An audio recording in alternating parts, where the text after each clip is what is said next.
حضرت سیدنا مقداد رضی اللہ تعالیٰ عنہ ایک معروف صحابی ہیں، ان کی زوجہ بھی صحابیہ ہیں، ان کا نام ہے حضرت دباعہ بنت زبیر رضی اللہ تعالیٰ عنہ۔ کہتی ہیں گھر میں غربت تھی تو میرے شوہر ایک دن جنت البقیع کی طرف گئے ہوئے تھے تو ایک بل کے پاس وہ بیٹھے تھے، چوہے کی بل نہیں ہوتی، کہتے ہیں وہ ایک بل کے پاس بیٹھے ہوئے تھے تو چوہا اندر گیا بل میں،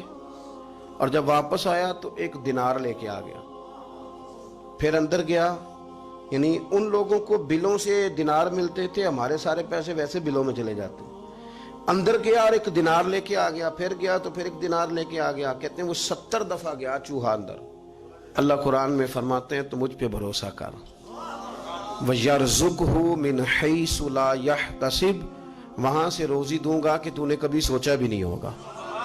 میری ذات پر بھروسہ کر، پھر میں تیرے لیے بڑے دروازے کھول دوں گا۔ وہ چوہا 70 دفعہ اندر گیا اور 70 دفعہ ایک دینار لے کے باہر آیا۔ حضرت مقداد فرماتے ہیں میں نے انتظار کیا لیکن 71ویں دفعہ پھر نہیں آیا۔ علامہ یوسف نبہانی علیہ رحمہ نے اس کو لکھا ہے، فرماتے ہیں میں نے وہ پیسے اسی طرح اٹھائے 70 دینار اور میں نبی کریم کی بارگاہ میں لے گیا، میں نے کہا حضور اس طرح کر کے نا چوہے کی بل سے 70 دینار ملے۔ اب بات کو سمجھے نا، جب دینے والا دینے پہ آئے تو اس لیے میں کہتا ہوں کہ سارے دروازوں سے بہترین یہ ہے کہ رب رسول کے دروازے پر حاضری دی جائے، وہاں سے ملے تو پھر کوئی روک سکتا نہیں، کوئی سیاست کوئی شخص رکاوٹ بنتا۔ تو فرمانے لگے کہ میں نے وہ 70 دینار لا کے حضور کی بارگاہ میں پیش کیے تو نبی کریم نے 2 جملے ارشاد فرمائے، 2۔ پہلے حضور نے یہ پوچھا، فرمانے لگے کہ چوہا خود لے کے آیا، آپ نے بیل کے اندر ہاتھ تو نہیں ڈالا؟ عرض کی حضور نہیں، میں نے نہیں ہاتھ ڈالا، وہ خود ہی لے کے آتا رہا۔ تو 2 جملے کریم نے فرمائے، حضور فرمانے لگے یہ تو لے جا، اللہ تجھے برکت عطا فرمائے۔ 70 دینار کو بہت بڑی خطیر رقم نہیں تھی، لیکن فرمایا تو لے جا، اللہ تجھے برکت دے۔ آپ کی زوجہ حضرت دباعہ بنت زبیر کہتی ہیں کہ 70 دینار اور دعا نبی پاک کی، تو فرماتی ہیں پھر میں نے اپنے گھر کے اندر نا بوریوں میں چاندی بھر کے رکھی ہوئی تھی، پھر بھی مال ختم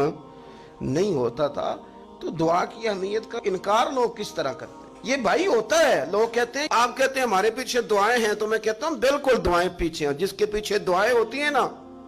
پھر آپ یقین کریں کہ سفر لمبا بھی ہو تو رب اس کو آسان کر دیتا ہے، دشوار گزار بھی ہو تو اللہ اس میں اپنا فضل شامل کرتا ہے، پھر انسان کو تھوڑے پر وہ برکت ملتی ہے کہ انسان سمجھتا ہے کمال ہو گئی۔ رسول کائنات علیہ السلام نے ہمیں بتلایا کہ دعا کی جو اہمیت ہے، دعا کے جو اثرات ہیں، دعا کا جو کمال ہے، وہ پیر سید اسماعیل شاہ صاحب رحمۃ اللہ علیہ، حضرت کرما والا شریف والے، وہ میاں شیر محمد شرک پوری رحمۃ اللہ علیہ سے بیعت ہو گئے تو کہتے ہیں میاں صاحب نے نا مجھے 5 روپے دیے، اس زمانے میں بہت پرانی بات ہے، پاکستان بننے سے بہت پہلے، کہتے 5 روپے دیے۔ پھر حضرت شاہ صاحب سے لوگوں نے پوچھا کہ شاہ جی بڑی زمین ہے، جائیداد ہے، اللہ نے بڑا نوازا ہے،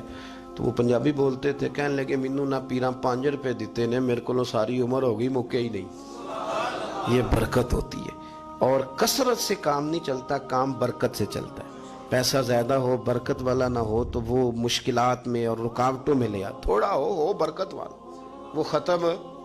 نہیں ہوتا۔ آپ یاد رکھیں وہ ختم نہیں ہوتا۔ میں نے بزرگوں کو دیکھا ہے، سادے لوگوں کو میں نے دیکھا ہے، ہمارے جو بزرگ محنت مزدوری کرتے تھے تو پیسے ملتے کہاں سے تھے؟ پیالیوں میں سے 5 روپے نکل آئے،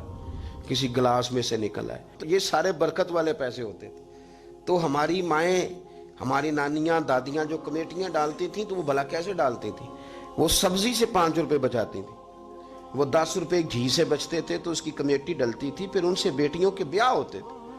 پھر ان سے گھر کے چراغ روشن ہوتے تھے۔ اس کا معنی کیا ہے کہ کروڑوں اربوں روپے کے ڈاکے ڈال کے نظام نہیں چلتا، پیسہ تھوڑا ہو برکت والا،